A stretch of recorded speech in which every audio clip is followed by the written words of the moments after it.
Hey guys, I'm Miranda Kay, and today we're going to be talking about Invisible Girl by Lisa Jewell.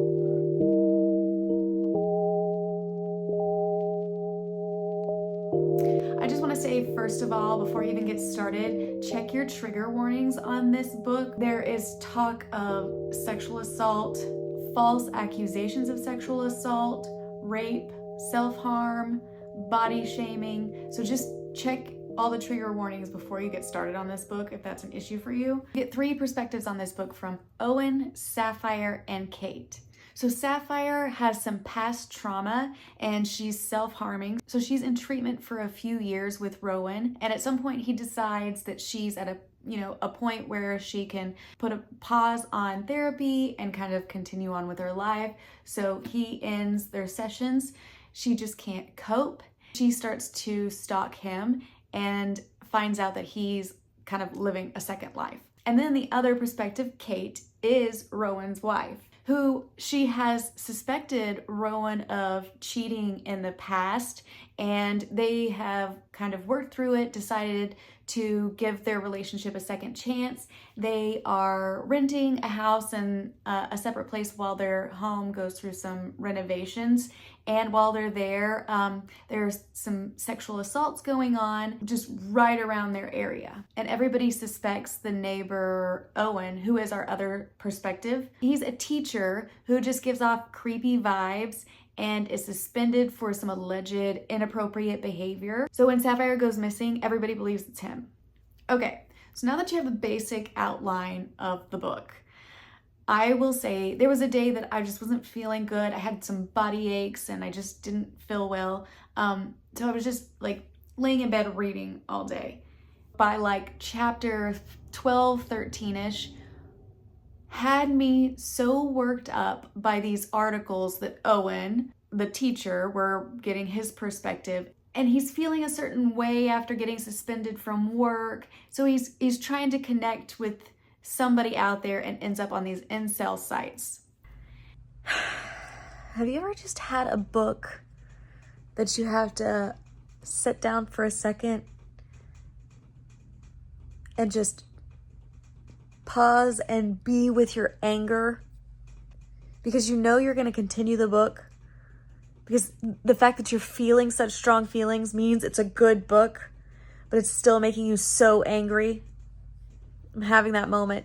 I have a feeling I'm going to be up for a while tonight reading this, and I just started it like a couple of hours ago. I don't know where it's going to go from here, but I honestly did not expect what I'm feeling so far. Now, if I would have picked up this book 8 years ago, I would not have been able to handle this. At that point, it would have had me spiraling.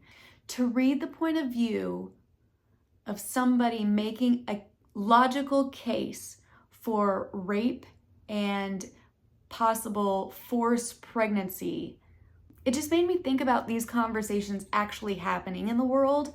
And in my case, for something that had happened 20 plus years ago, these forums and things weren't out there, which just means that their like desire to overpower and take advantage of somebody is so strong that they take the risk to actually have these conversations out loud. In order to get things like date rape drugs, they had to risk the possibility of outing themselves as a predator.